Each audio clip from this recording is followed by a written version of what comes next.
Well, the first law in educating genteel folks today is to get them ready to make a living. This comes before almost anything.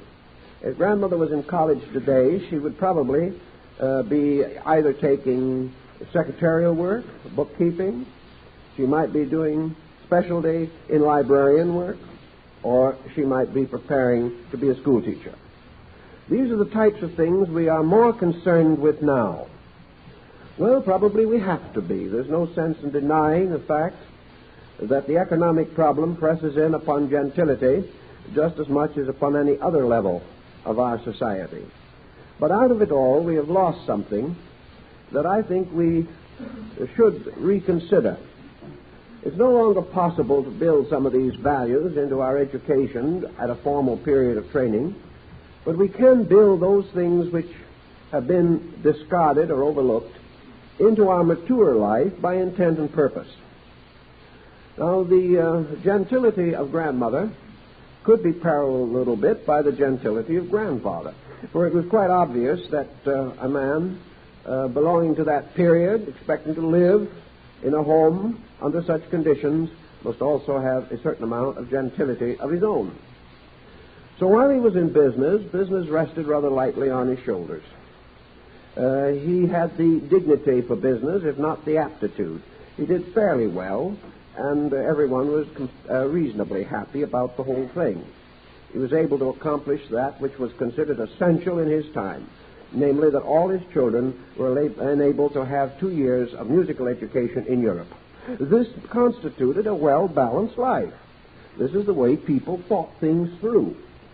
For his own creativity, grandfather went into religion very heavily and became an outstanding authority in his day on St. Paul.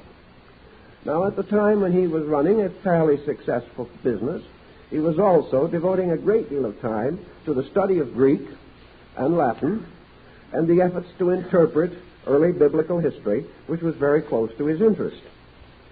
This type of family is becoming more and more rare, and we may say that life with father, as Clarence Day called it, had also its drawbacks. It certainly did. But we did not have nearly the amount of stress and strain in our relationships at that time that we have now. And while people could have difficult temperaments, and there were certainly many tyrannical families, at the same time, most people had some creative outlet. And that is the point we are particularly interested in trying to stress. That in our gradual acceptance of what we might term pressure civilization, we have come gradually to neglect those things which could not immediately be fitted into the survival pattern. Life has become very largely a matter of devoting our energies to those things which we regard as necessary to success.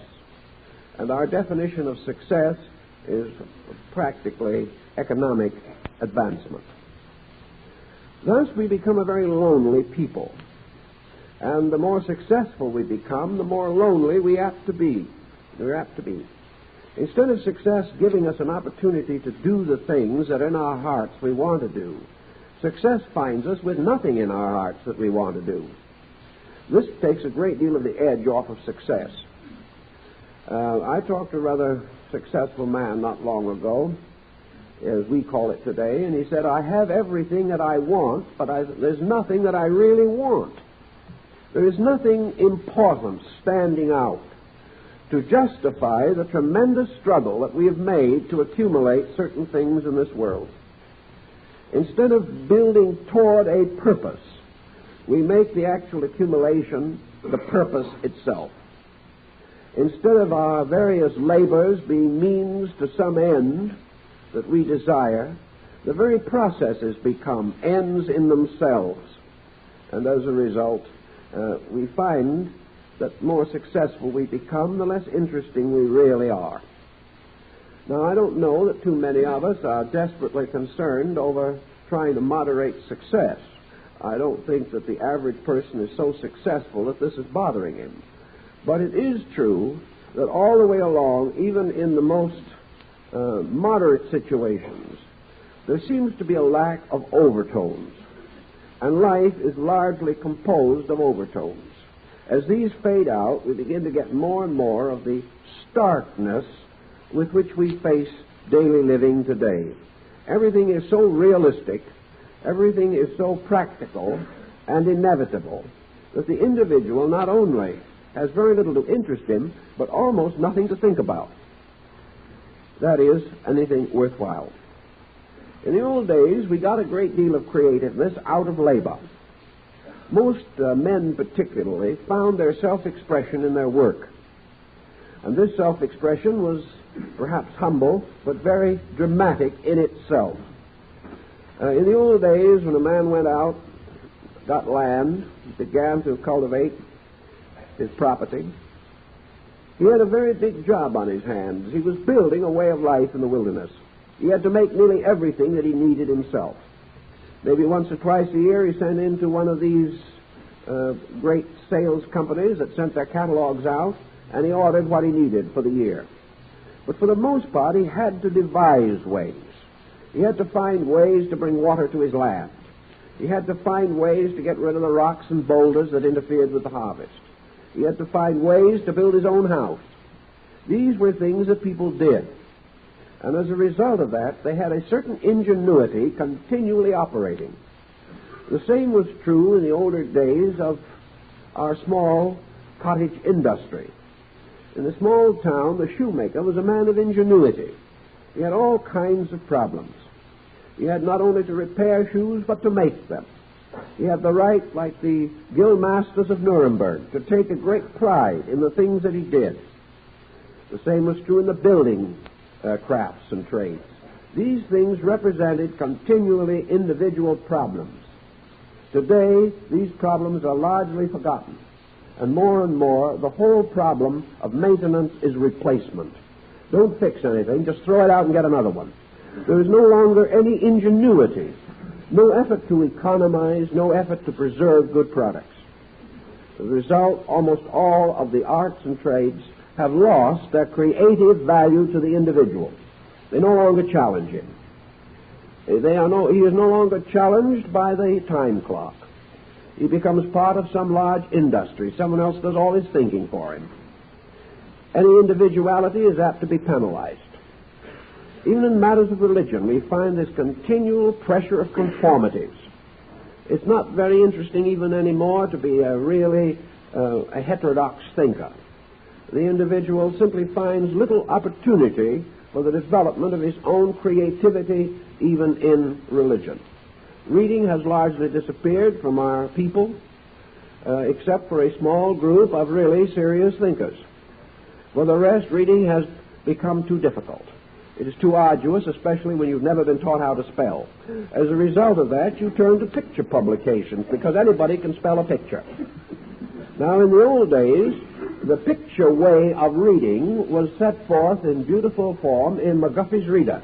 And in McGuffey's Reader, you learned that when you were about 6 or 7 years old, it was better to use pictures for ideas than it was words. And gradually you learned the words that were associated with the picture. Today, for some reason, that which was fashionable for the kindergarten and the first 2 grades of grammar school now becomes the mature method of securing an education. In other words, we look at world events. We don't read about them. We look at what is happening. And the most successful publications we have today have a minimum of text and a maximum of pictures. We are finding this more and more in technical books. In my own field of interest, for example, we hear that there's a new publication coming out on some advanced theme.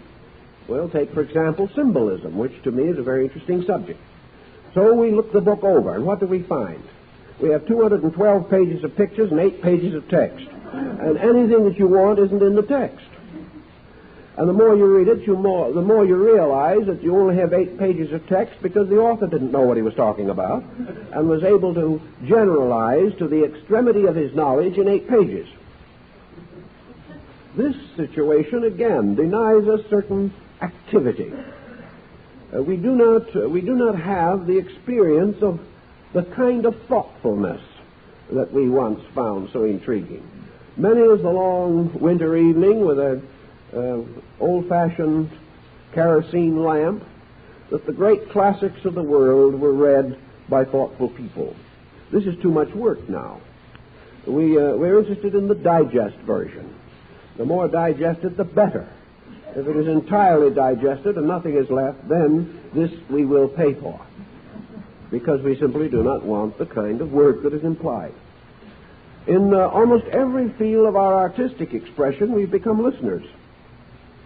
We no longer really make any desperate effort to create something. When our friends who are interested in music come in for the evening, we turn on the hi-fi or produce some equipment that costs several $1,000s, and everyone has an enchanting evening. Now, this has its advantages, certainly.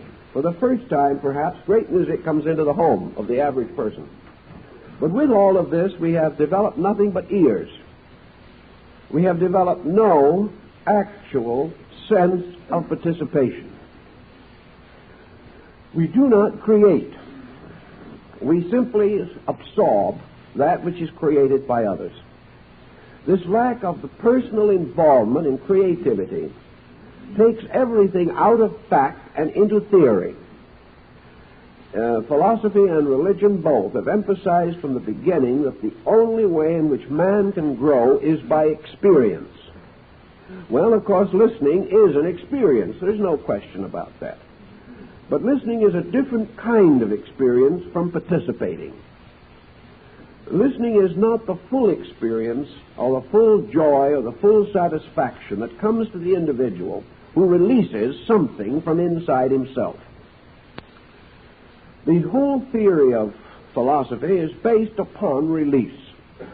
It is based upon the individual moving from his own internal out into a world of personal self-expression.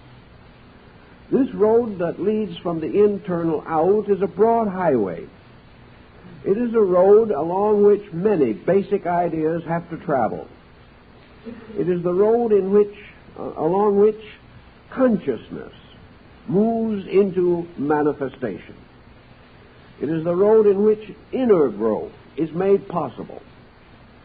A road by which all theory is tested by application, and that which is not able to sustain itself in application is allowed to rest for the moment and not dominate our way of life. All around us we observe a world of untested theories, a world in which even those theories that are tested are not thought through. The power to think things through to their reasonable ends, this power has been neglected. It's the turn of the century, if in the last 50 years, scientifically trained persons who developed high exactitudes of method had also had the power to think things through. They would undoubtedly have been more cautious in launching upon the world forms of knowledge which could be so easily perverted and could so easily lead to the general destruction of human security.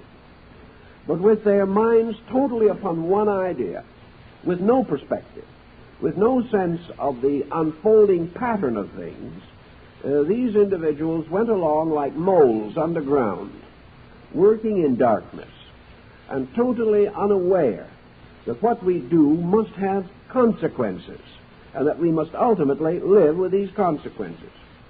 And any way of life which does not recognize this is immature, and any system of education which does not teach it is inadequate.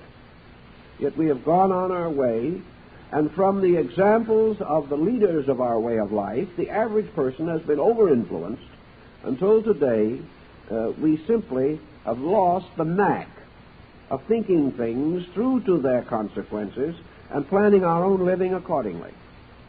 We have lost this creative skill. Now, it is true that perhaps in many areas of activity, creativity does not seem to be terribly important. It wouldn't seem to be very essential to the individual that finding a piece of equipment broken down and perhaps being unable to get replacement he begins to think in terms of repairing this thing himself. This will require some thoughtfulness. It will require some skill also. Perhaps he may have to do what his ancestor did, file and cut an entirely new part out of a piece of base metal.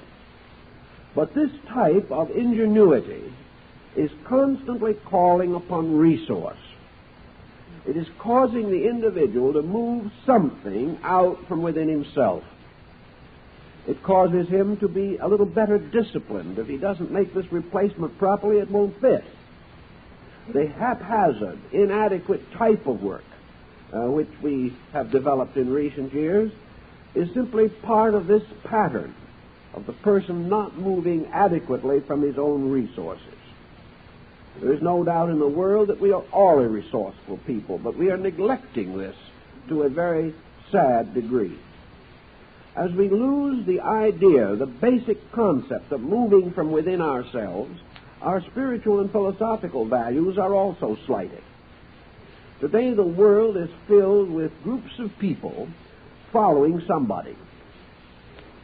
These groups of people do not really know where they're going, most of them. They do not know the real value of the thing they are following. But it is easier to follow and accept than it is to think.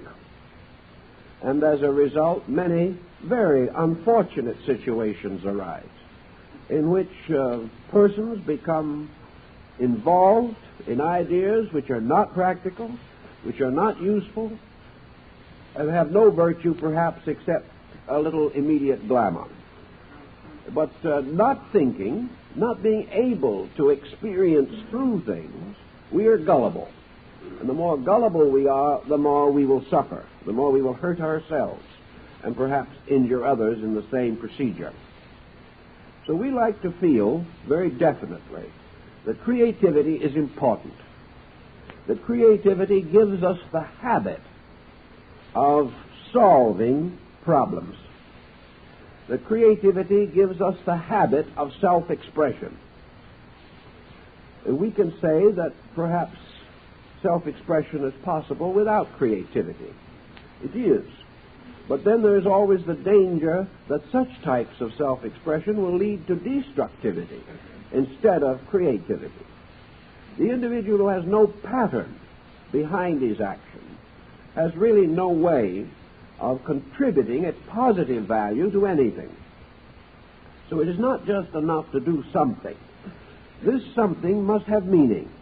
It must be under some censorship and some discrimination.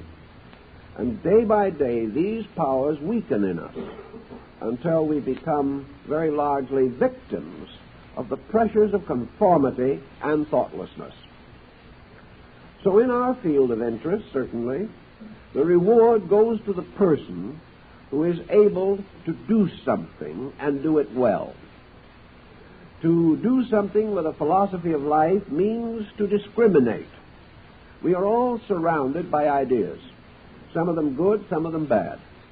There are ideas that work for other people but not for us. And somewhere along the line we have to get over this idea that everyone is so much alike that patterns can be imposed upon individuals, and that almost anyone can successfully follow the same pattern. In the area of medicine, we know this is not true. We know that unless the individual is understood, unless various tests are made, it is not safe to medicate him. He may not react as his neighbor does. And this idea of exchanging recipes over the back fence may or may not produce anything very constructive. But we know that the human being is an individual. And to the degree that we impose upon this individual complete conformity, we destroy in him self-expression, and we gradually destroy in him the incentive to be a person. Most of our neurotics are people who have lost this incentive or never had it. And creativity is the greatest solution to the negative attitudes of people. Creativity is the one answer to self-boredom. It is a very powerful answer to self-pity. It is a wonderful panacea for worry. and worry and boredom and self-pity are the common ailments of our time.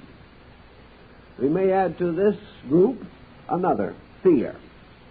Fear is, of course, something always difficult to work with. But fear grows and enlarges where we have no adequate internal mental, emotional life.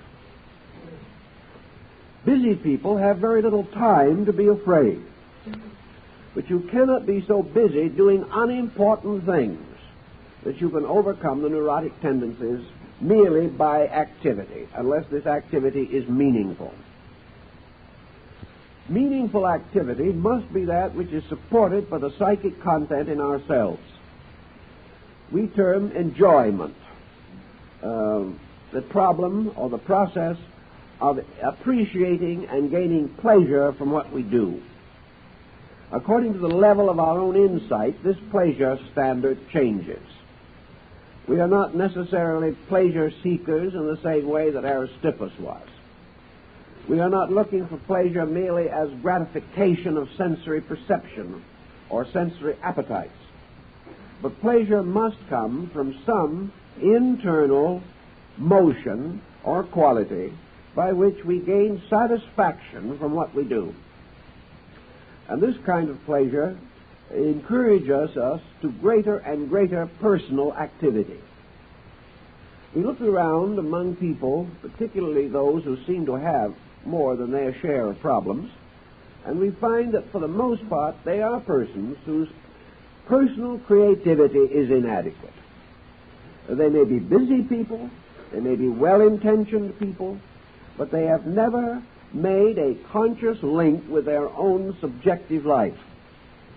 As a result, when they become quiet, when they try to relax, there is no constructive mental activity to take over and to make sure that these people enjoy self-expression. You give persons in these problems opportunities to express themselves, and they are largely bewildered. Today, the individual on his own is bewildered. He will immediately take refuge in some collective. He is afraid to attempt the quiet, secure effort at self-expression. Or he becomes belligerent, affirming that to express himself means merely to differ with things as they are. So we have a vast body of complainers. It's perfectly right for an individual to recognize the weaknesses of a society around him. I can understand why he is not overly happy at some of the candidates for public office. It's quite understandable that he is not satisfied with the policies of his employers.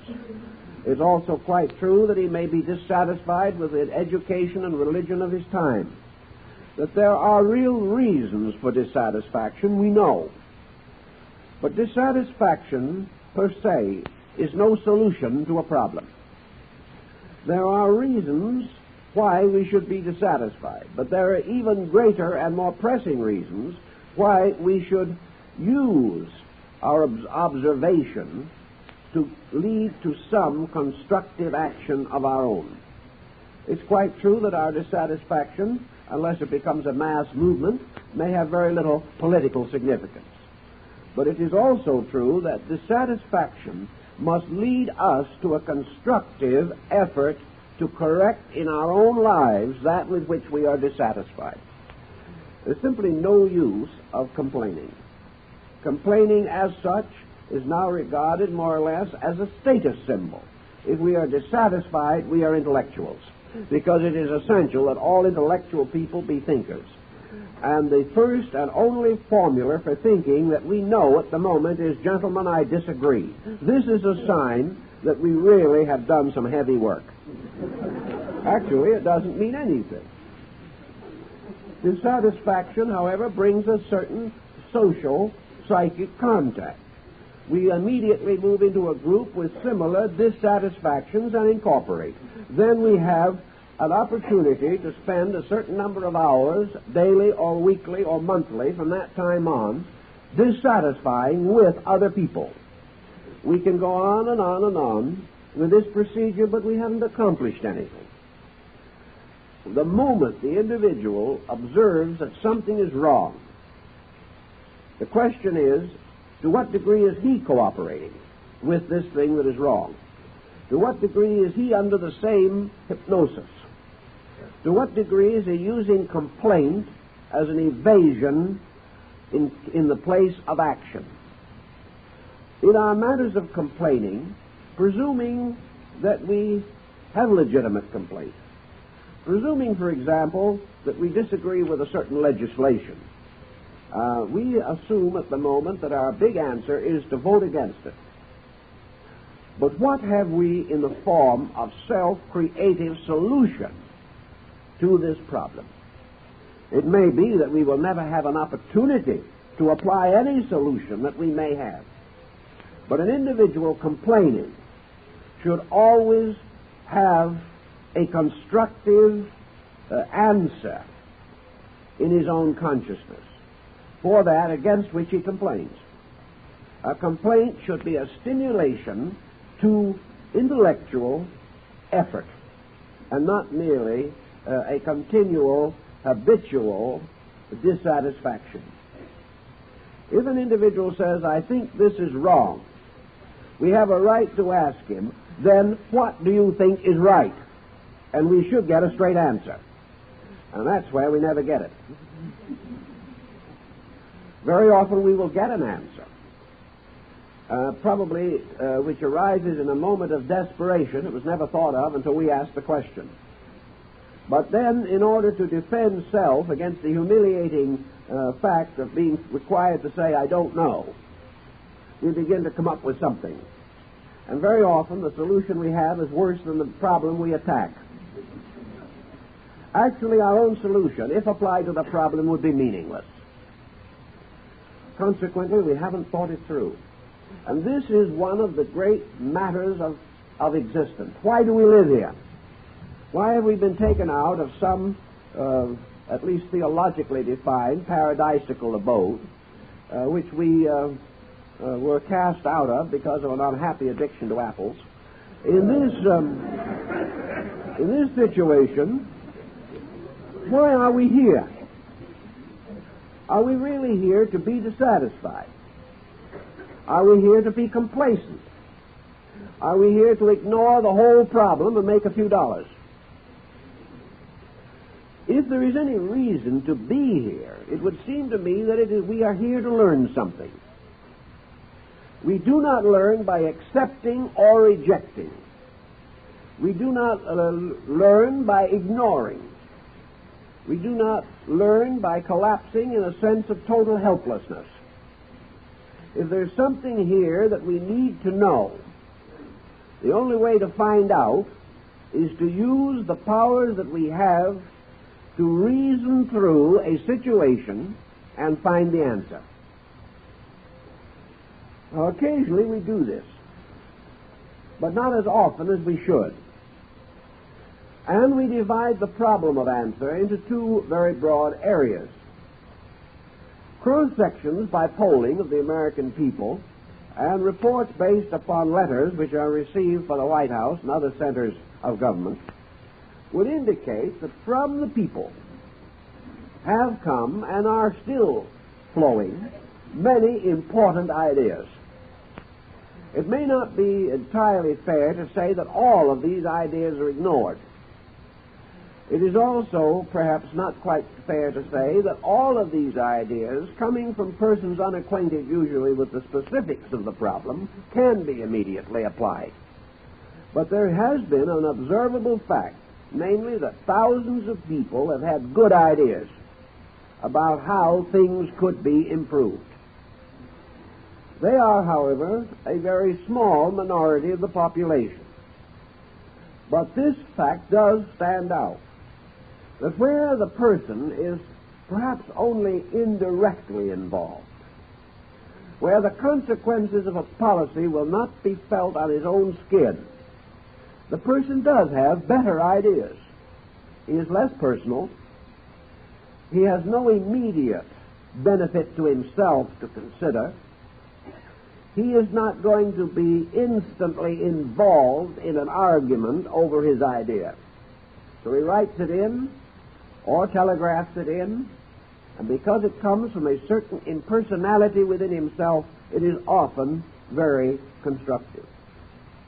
But when he has an idea about himself, about his own family, about the environment in which he lives, about the management of personal affairs, it is much harder for him to have a constructive idea. This is because he must fight through this tremendous complex of his own personal opinions and attitudes. Against his ideas will be arraigned all of his prejudices, all of his opinions and conceits, his traditional pressures, and a large amount of mental and emotional fatigue. All this centers on his effort to solve his own problem. So we give excellent advice to strangers and keep none of it ourselves. We know that everyone else should live together in brotherly love, but we can't get along with anybody. We know that religion is a wonderful thing for other people, and that if they would live it better, we would be happier. What we're going to do about it is still very dim. Consequently, we must work more carefully and more thoughtfully in the effort to get creativity out of our own subconscious and into our own personal conscious behavior. And we have to start some way. It is not reasonable to hope that we can probe inside of ourselves and bring out immediately a Plato or an Aristotle. We have to work with this internal allotment, bringing it into manifestation and exercising it gradually until it is strong enough to carry major decisions. But we cannot get anywhere by simply ignoring it. We can accomplish nothing by going along, refusing and rejecting every impulse which might lead us to the investigation of our own inner life. Today, the inner life of man is being forced upon us by outward circumstances. The only area in which man can hope for integration is in himself. The only place where he's ever going to find constructive answers which can sustain him in time of trouble will be in his own nature. Institutions and organizations can contribute something, but the most that they can contribute is a greater incentive to continue this personal investigation of self for the purpose of discovering just how much strength there is in there. We know there's plenty of weakness on the outside, and the remedy that we recommend for this is to test the strength on the inside. Most persons who have made a sincere and honest test of this strength have been pleasantly surprised. They have discovered that the human being does possess within himself an almost inexhaustible reservoir of potential power.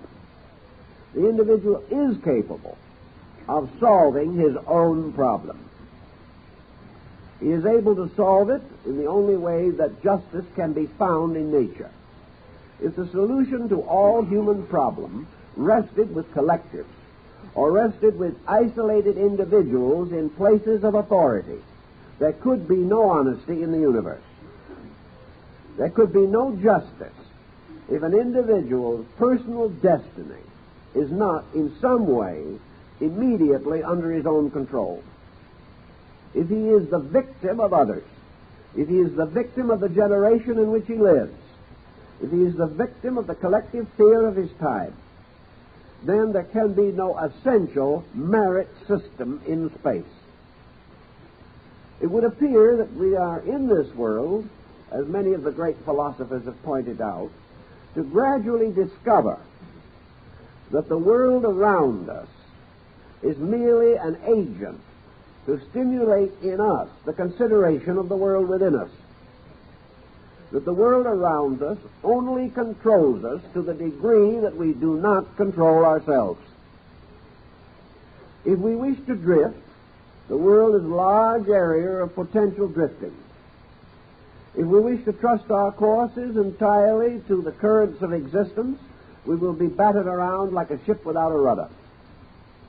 If we wish to insist and affirm that the tides will in their own good time take us where we are supposed to go, then in many instances we discover that our proper destiny is on the rocks.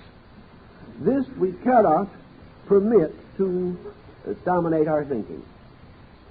Actually, our kind of living is divided into two basic brackets. The individual who is a victim of life and the individual who is a victor over life. There can only be two such patterns. Either the person is continually troubled by the circumstances around him, or he is constantly sustained by the resources within him. I think everyone would prefer to be sustained. But the trouble lies that in Western way of life we have done nothing to prepare the background for the cultivation of the self-sustaining man. Nearly always there is a certain original relationship between a philosophy of life and an individual. No one can achieve tranquility of spirit for us, but there are ways in which the questing can be made easier. There is no way in which an individual can be assured that he will grow to virtuous maturity, but there are probabilities that he has a better chance of becoming a virtuous adult if he has had certain amount of conditioning in childhood. His probabilities of being an honorable citizen are increased if he comes out of an honorable home where he had proper affection, consideration, and thought, also discipline. If, therefore, the individual of today, the mature person, is seeking for a certain background, for orientation, he is not so different from the person who is able to look back upon a childhood in which certain principles were clearly fixed. Today man looks back upon the childhood of Western civilization, and he does not find its principles clear or well fixed. He looks to the world around him to determine what people believe is right, and he finds very little that is clearly directive. He looks for resources within himself which have been trained by his opportunities and which would naturally be available, and he finds these resources inadequate. He has not the cooperation of his culture in anything that he needs to accomplish. Instead of being able to move within a pattern of acceptances, he is apparently required to move totally alone. Now, nature undoubtedly has set this pattern for a reason. Actually, the person who must move of himself and cannot depend upon cooperative circumstances stands in the position of making the greatest personal achievement. To the degree that he is forced to make a greater effort, to the same degree he achieves a greater end. But this is not always easy or optimistic. So not having very much cultural stimulation, the Western man is in a bit of a dilemma. 300 years, 400 years ago in China, if you wanted to be a gentleman, you became a poet. If you wanted to be considered a great citizen, you became a philosopher. And if you wished to be the highest type of desirable person, you became a mystic. These were the great honored levels. Today in our Western way of life, if you want to be acceptable on the best intellectual levels, you must believe in nothing.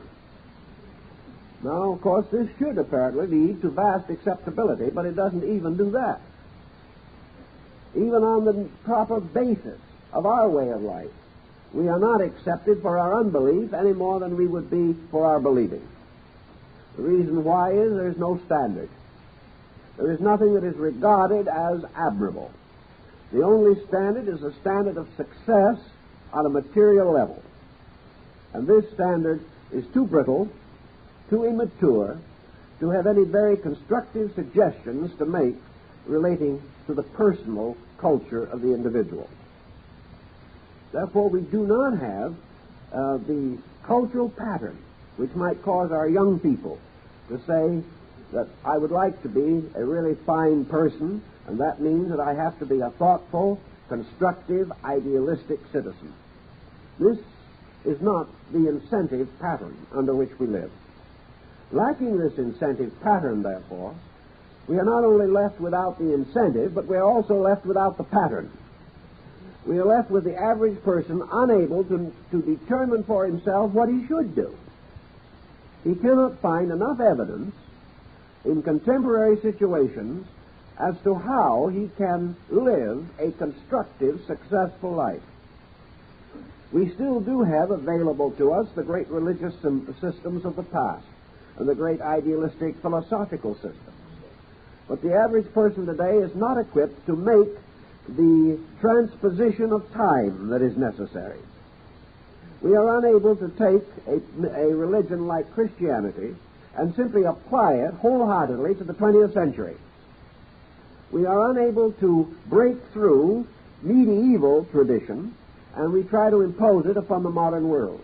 In attempting to correct this, we ultimately become so confused that we are unable to use the religious factor constructively. Little by little, we see that several hundred years of declining ideality, several hundred years of drifting away from ethical and cultural foundations have resulted in a sort of derelict state. We have no clear insight as to how to start a constructive pattern of self-expression. We can't borrow from available resources, nor can we simply go to school somewhere and learn it. It's a problem where each person has to think it through for himself. This is again more difficult than in ancient times, because remember 2,000 years ago, 5% of the population alone was capable of involvement in the mature problems of life as we know them today. For the rest, life had to remain an exceedingly simple problem. Some of this simplicity was extremely good. Some of it, however, was inadequate. But with a small group of people, also mostly trained in homogeneous cultures, philosophy and religion had a far greater opportunity of exercising influence than they have today. Today, the average person is too well educated, has too much contact with diversified cultural factors to be able to quickly differentiate that which he immediately needs. This becomes a further matter of confusion. Also, the problems which we face are more complicated than those which were faced 1,000 or 2,000 years ago. Our own value senses changed in this period of time, and we require a different kind of solution from our ancestors. But we have not clarified what kind of solution we mean.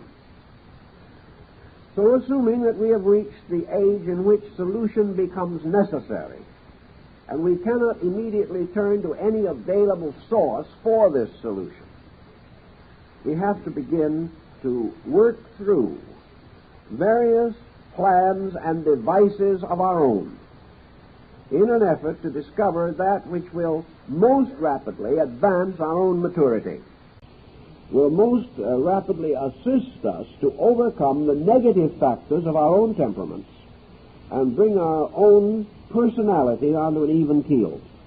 Unless we do this, we must go for help to various psychological groups, some of which, unfortunately, can do very little in long-range planning for the individual.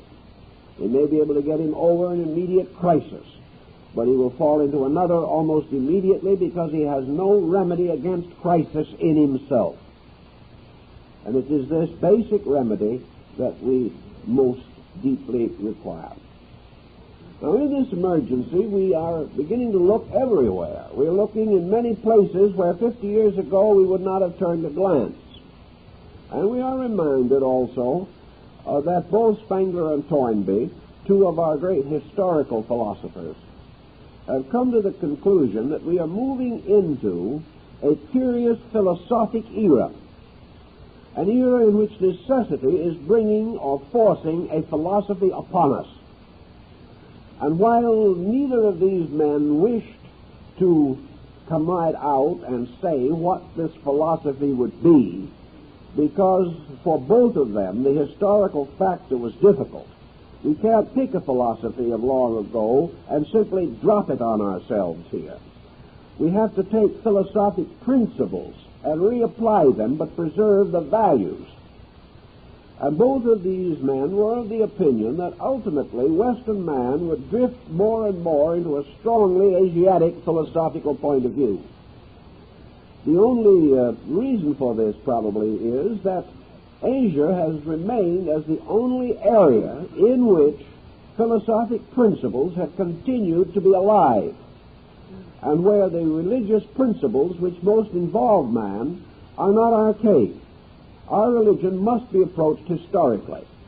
In many of the Asiatic countries, what occurred 2,000 years ago in the West is occurring today. Therefore, there is a contemporary possibility of analysis and consideration. Now, it is not by any means obvious that the Eastern nations have solved their problems or have completely brought their own worlds into pattern. But we are dealing now not with collective, not with the imposing of one political theory upon another. We are not dealing with the price of rice or the scarcity of water. We are dealing essentially with the problem of the individual who has to get up tomorrow morning and face life. Now, he has got to face life with the best possible equipment. And we know that the only type of equipment today that will help him is that by which he is equipped to examine himself, to go into his own nature and find out why he is what he is. The moment we say, go in and look, we come sharply against the boundary of Western culture. Western culture has been a gay extroversion for a long time. It has been very gay, but nobody seems to be very happy about it. Western culture has been to move out into the world around us and try to shape it to our heart's desire. Western culture has been done very little in the actual examination into the inner life of the human being. Most of what has been done has been comparatively materialistic effort to crash through from the outside in terms of psychology and psychiatry. But actually, we have less than 50 years probably in the West of any systematic effort to really do anything with man's inner life. And what we have accomplished is not adequate. On the other hand, we have a philosophy on the other side of the world in which the inner life has been so important that many outer things have been miserably neglected. So we come into the presence of extremes. But at the moment we need something, and we need something very definitely. We do not need the mistakes of other people, but we do need whatever they have accomplished that might be a guide to our own action. We do need something at the moment to balance an extensive and over-intensive materialism. And materialism does not necessarily mean just the scientific or industrial or economic worlds. Materialism has crept also very heavily into Western religion and has heavily indoctrinated Western philosophy. Consequently, we are in trouble. And in our search for some answer, we have to look to the only place where we think we can find some rudiments to build up with. We do not intend necessarily to follow the way of another people, because actually we are a Western culture. But what we need is some way in which we can get hold of what might be termed our natural culture pattern. Bring it out and use it. And the only way we know is by calling upon people who have brought internals out and done something about it. And that does bring us more or less toward the Asiatic point of view. Because here at least we have somebody who tried. And for a long time we have not been adequately trying. The adaptation cannot be entire or complete, and I don't think there's any need to consider the entire transference as religious. I don't think we should regard the development of man as a theological problem. That's been one of our mistakes. We have thought that the individual who was good had certain religious benefits from being good. I think it more important than that the individual who is good in the sense of proper virtuous understanding is simply right. And because he is right, he is cooperating with the universe, with life, with nature, and his fellow man. But these things are not great religious virtues. They are nothing more or less than human decency. But we haven't gotten around to such a factual look at it. So it isn't necessary for us to think that we are going to follow some foreign creed. What we are looking for is the instrumentation of personal culture. We are looking for the implementing of our own conviction of need so that we're able to do something about it. Self-expression certainly is indicated, and self-expression has helped many people all over the world. And self-expression can move into the life of the individual without causing any panic, without causing him to lose face with his neighbor, or without requiring some stupendous expenditure which he cannot afford.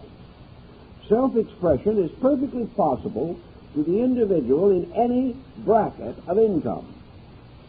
It is a problem of moving the internal part of life and getting it moving out into action, so that the person is moved by the principles within himself.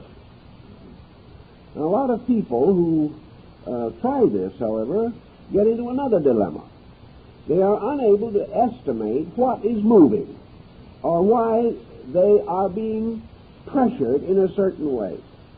It is not enough to say that if we simply follow internal inclination as we know it, that we're going to get anywhere.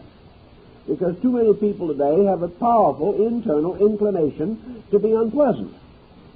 Also, most people have a very overwhelming inclination to be selfish. This, therefore, is not the answer, that we merely do what we feel like doing. We'll never get anywhere that way. We have to go behind this. So we do learn immediately from Eastern philosophies that there are two sources of inner pressure.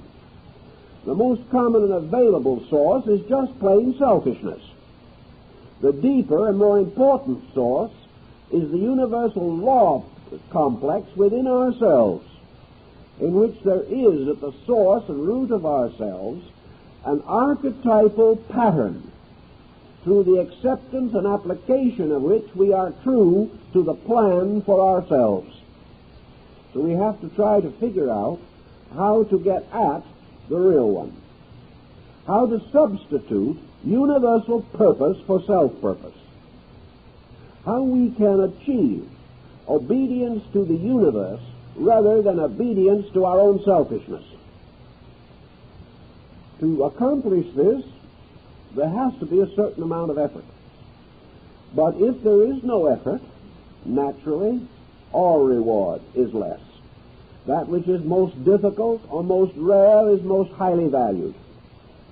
And what we are searching for is the most valuable thing in the world, peace of spirit. Therefore, we cannot buy it cheaply, and it will not be discounted after the first of the year. We have to work with it. The thoughtful person can work with it by using a simple code of personal attitude. We can use the mind as it was intended to be used, namely as a censor of conduct. The purpose of the mind is not to take part in the conspiracy of selfishness. The purpose of the mind is to reveal to us the constructive results of constructive action and the destructive results of destructive action.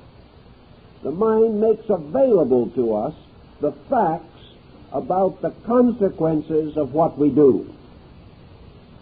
If then we are really inclined to be in search of self-creativity, we must begin to use the mind to reveal to us what is wrong with ourselves. Up to now, we've always used it to find out what was right about ourselves and what was wrong about everyone else. Also, in emergency, we use the mind as an escape mechanism. We try to talk ourselves in and out of things. We use the mind to develop explanations that explain nothing. We also use it in the mind for various self-justifications, for things that cannot factually be justified. So the mind is available to us as a simple instrument by which we can think through our own conduct. We can very quietly decide whether what we are doing is right or wrong. This comes first because we have to clear the way.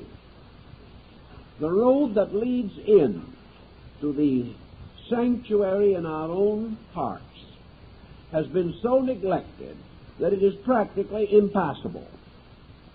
You can't bring people in this road. You can't travel it yourself because it has been so long neglected that it is worse than any provincial road in some aboriginal community. In fact, it's one of those problems like you find in Africa sometimes, where it is much easier to travel if you stay off the road. This is the problem we have. The road is in very bad shape. To get this road back into condition, we have to begin to repair it. And one of the ways that we must use to repair it is to make sure that we know when and how to demand and require, and to what degree we are able to get rid of the false situations which are blind alleys on roads that lead nowhere. Many people have sincerely, earnestly, and honorably followed a road that led nowhere, simply because they had no discrimination. They did not use the mind to help them. We have allowed the mind to hinder us for thousands of years, but it is here because it could help us. And one of the ways in which it can help us is to censor our attitude and conduct. So we begin with the only way that we know how to begin. We all have moral sense. We all have certain inner conviction. We have all, to some degree, a traditional religious background. We know about the Sermon on the Mount, and we know of the revelation of the Ten Commandments. We know the essential codes of right that have been exercised and promulgated by man from the beginning of known time. We also recognize as a fact that those who have kept these rules have become the most gracious, constructive, and valuable of citizens. Consequently, we're not completely without some help. The problem is to bridge between this help and our own natures. So we start out in the morning quite convinced that we are self-motivating creatures, but in the majority of cases the motivation arises in the liver or in the suprarenal cortex. There doesn't seem to be very much true motivation. So today we are hardly able to crawl along under this motivation. We are tired before we start and exhausted before we finish. But we do start out, and we almost immediately begin to sense that our conduct is inconsistent with value. It is not getting us there. We know that when we become a little impatient early in the morning, it isn't good, but we can't help it. As we go a little further through the day, the impatience increases. Somebody does something or says something that isn't pleasant, we're either angry or offended. If we are angry, we say something unpleasant ourselves and consider that that is a solution. We are trying to fight one poison with another. Or if we're hurt, we mood and brood over it, and finally collapse in a state of self-pity. We do this. Then we go out and we start to do some things we regard as important. Our mind isn't really on the things we're doing. We take 10 steps where one would be sufficient. We haven't organized. We meet each new issue of the day with a large measure of aggressiveness or belligerence. Nothing is moving smoothly. Nothing is done simply in a natural way because it is something to be done. Everything is heavy with overtones and undertones of a negative nature. We won't go along more than an hour in the morning before the mind will report this to us. That begins to present a problem. The only answer seems to be to turn to the mind as we would to a small child and say, "Shish." We don't want to hear the news. So we turn on the television and get worse news. We do not want to hear the mind tell us that we're stupid. After it has told us a few million times, we think it's a nagger. And finally, the mind, in general despair, gives up. It also becomes educated badly by our own attitudes and becomes so toxic with our own self-pity and selfishness that it can no longer function. But most thoughtful people still have some function there. So when these reports come in, what is the other thing to do? The other thing to do is to say that here is where education begins. Education is not a matter of schooling, it's a matter of listening. It's a matter of listening to the need of self. So after we have had one of these tempests in the teapot, which makes up the life of most people, we can pause and say, just what is all this about? Why is this so necessary? Why is it that when we feel like doing a certain thing or thinking a certain thought, there is absolutely nothing we can do about it, except do what we feel like doing? What would we do if we tried to bring up children the way we bring up our own thoughts and feelings? We would have a group of delinquents. Therefore, we have a group of delinquent thoughts and feelings. But what we don't realize is that there is never one moment in life when these thoughts and feelings, bad or impossible as they may be, are actually self-motivating. They have no life but the life we give them. They have no power except the power that we hand to them.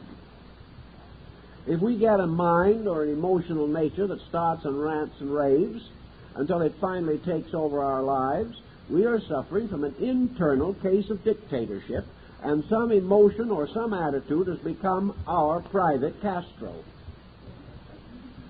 and has gradually put us into a hopeless situation of negation. Every time we get mad and tear something or throw something, we are just suffering from a problem of an internal Mr. Khrushchev. The moment he doesn't get what he wants, he throws things. We do the same thing, perhaps not quite so aggressively. But we are under the dictatorship of notions and opinions that have no right to rule anything. As long as those are left uncontrolled and undirected, we are under a tyranny, and the interior self-creative consciousness cannot operate. But we are never in this condition because we have to be. The only answer is we're in it because we want to be. We're in it because there's a certain emotional satisfaction in doing what we feel like doing, even though it may ultimately lead us to the electric chair or the gallows. If we have this feeling, we have to do it. Now, here's where our Oriental philosophy comes into this a little bit. Our Oriental philosophy says that any moment, in the middle of any tantrum, any temper fit, or at that time when we are most sorry for ourselves, or when we are most suspicious and critical of other people, we can stop it instantly if we want to. The question is, do we want to? We can stop it in several ways. We can't stop it by fighting it. We can't stop it by using a tremendous exertion of the will, any more than we can actually control any person by force. We can get only at best a kind of eye service. We cannot make another person good by force, and we cannot make ourselves good by force.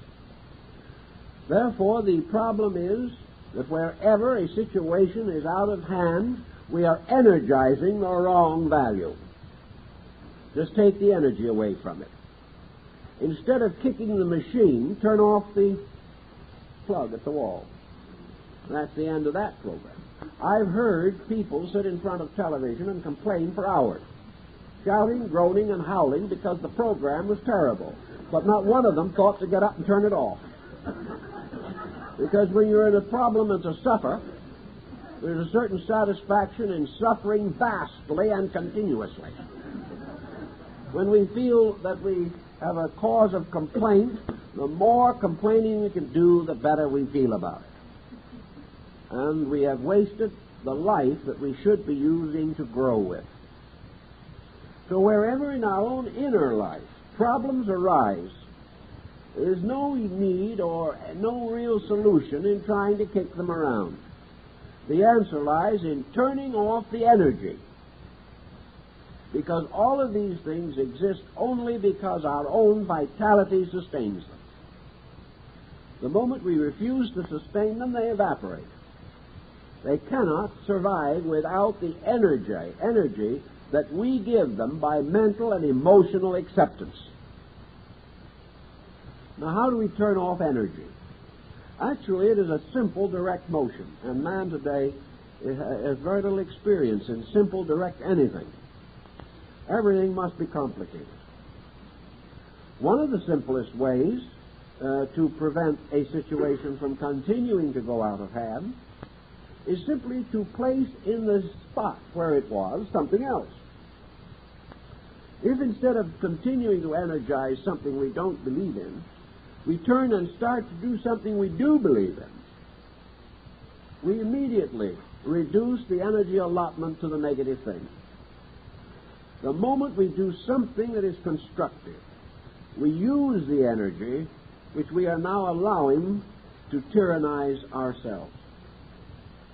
So self-purpose of a constructive nature does take this energy. And one way in which self-purpose becomes available to us is through creativity.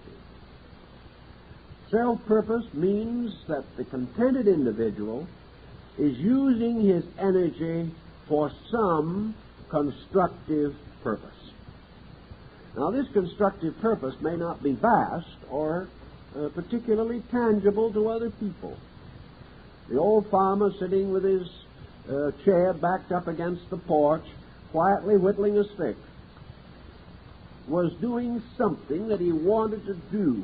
Now, it wasn't very important, but it was much more important than criticism, much more important than self-pity. Perhaps he was making a new handle for some implement on the farm, making it as they had to make it. Today we buy the handle and save the time and worry with it. So all we do is buy ourselves more time for the creation of negative attitudes that we don't want.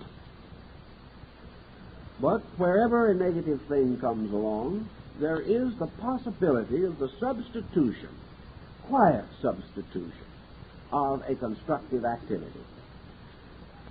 We have to be aware of it, however. We have to be sufficiently desirous in order that we make this substitution. We also have to be observing, as we would be with a child.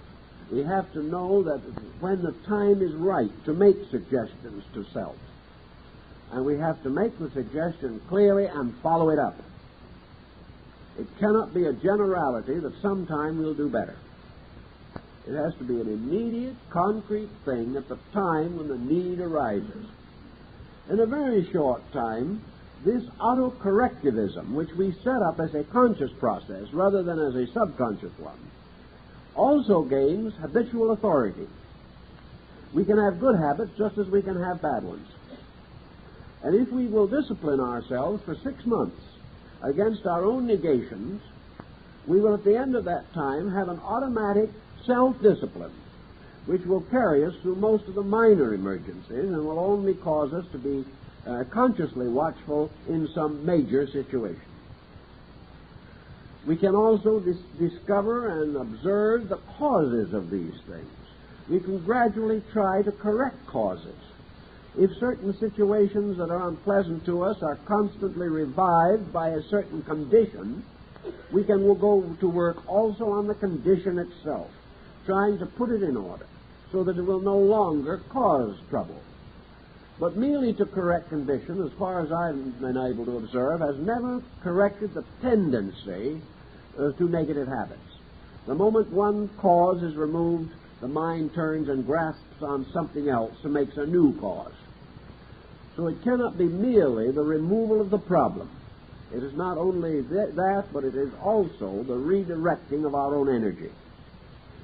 Now, if we don't fight with it, if we don't say, this thought I shouldn't have, I'm just not going to allow myself this thought. If we get all over this type of defense mechanism and simply turn to something constructive and interesting and take over, this negative thought simply dies a morning. There's nothing to sustain it. Now the person needs, therefore, something of a constructive nature, something active on which he can turn his attention at these critical moments. And there, of course, is where your self-creativity again comes in. It has to be something that calls upon energy. Our worrying is causing us to call upon energy. It is causing negative energy. We must therefore have a positive call upon energy, a positive plan or purpose, which we can call upon almost immediately when a negative situation arises. If we get a little tired or a little worried or a little nervous, we can go over down and sit down quietly at the piano and play for 15 minutes. The chances are our mood will change. We're not saying we won't worry. We're simply saying we will play the piano. But we are using energy. And the energy that we're using for that purpose is no longer available to nurse some grievance. We can be busy and miserable, but we cannot have creative instinct without this moving in upon our common patterns and causing something valuable to happen. It is to evade, if possible, of course, the complete monotony, by means of which we do not gain this mental relief. We can do certain things with our hands and still worry, but we cannot have great creative ideas and still worry. So there are things that every person can attempt to do, and the Orient has shown us what some of these things are.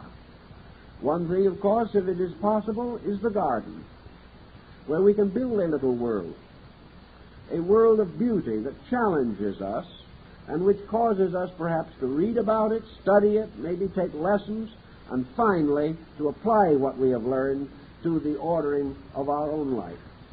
If our situations do not permit gardens, there are worlds in a flat dish on a table. This is your bonsai tree theory of the ancients, the sand garden, the rock garden, the garden that is only 12 inches square and which is yet a continual challenge to our own instinct to the beautiful. It's not easy to work with living things and at the same time hate people. It is not easy to have beauty a power in your life and then think unbeautifully. You can do it by theory, but if your hands are working with beauty, if you are continually trying to do things creatively, if you're trying to take a pattern and make it better, it calls upon energy. And this energy gives you a forward-looking emotional experience. There must be in every person's life some creative self-expression. If there is nothing that we can do, then it is certainly indicated that even at the expense of some time, we should study something. Not that leads only to intellectual satisfaction, but leads to action. There must be something that gets the hands occupied in creating a thing which calls upon our own inner resource. You can study books for a lifetime, for example, in trying to prepare a miniature garden.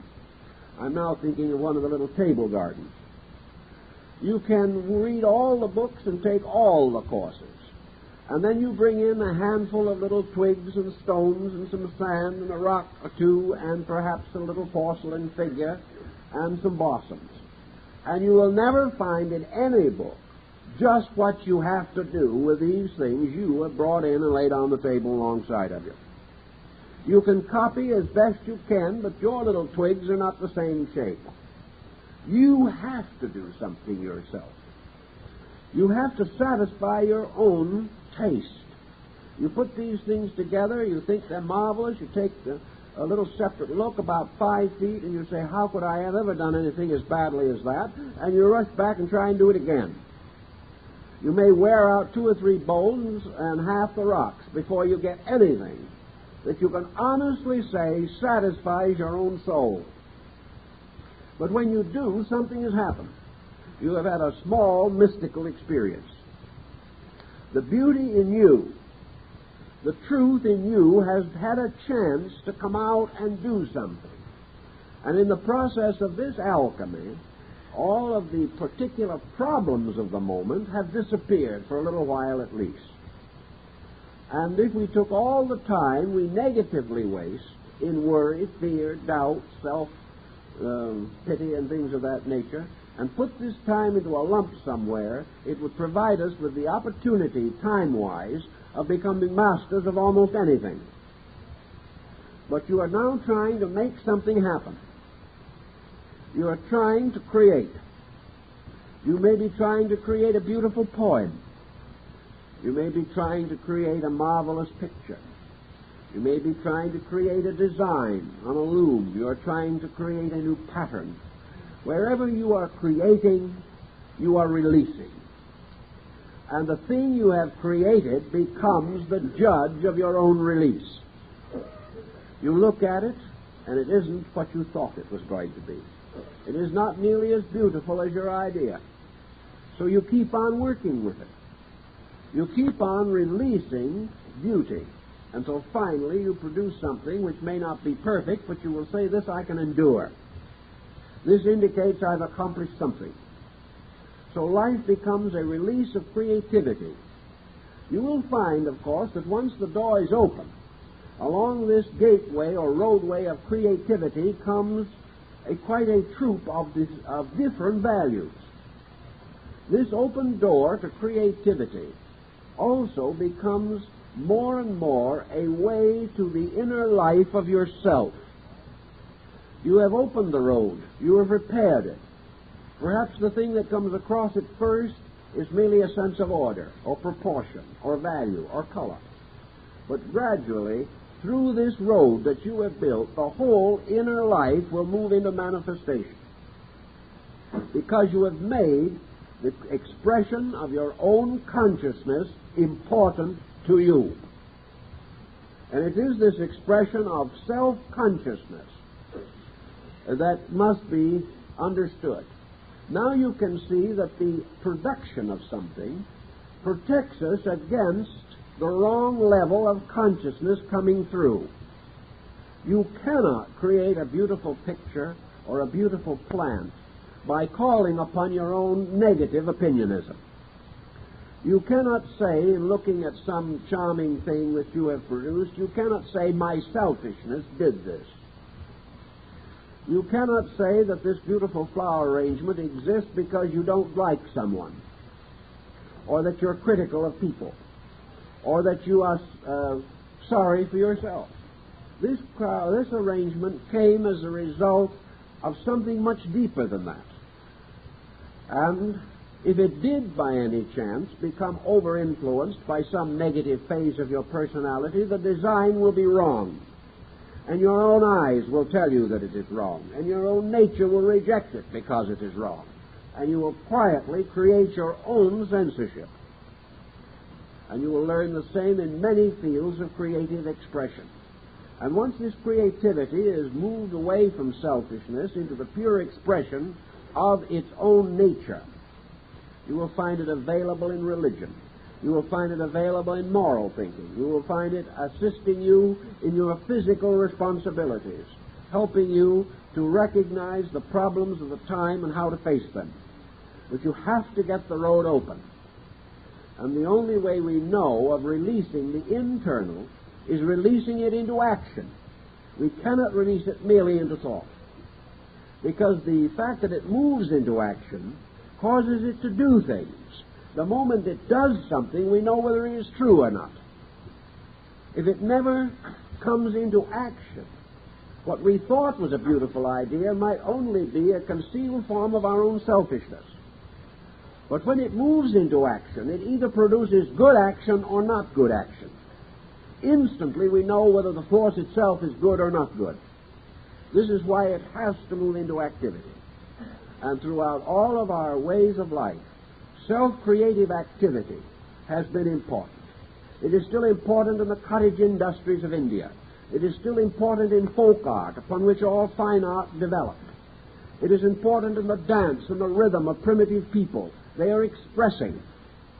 And here we sit back in a rather sophisticated way and let machines do all our thinking for us. And because they're not very good at it, we live on the level of a mechanistic inspiration, which is not sufficient. But we can fight through these things and create laws unto ourselves, whereby we can daily observe the degree of our own creative expression.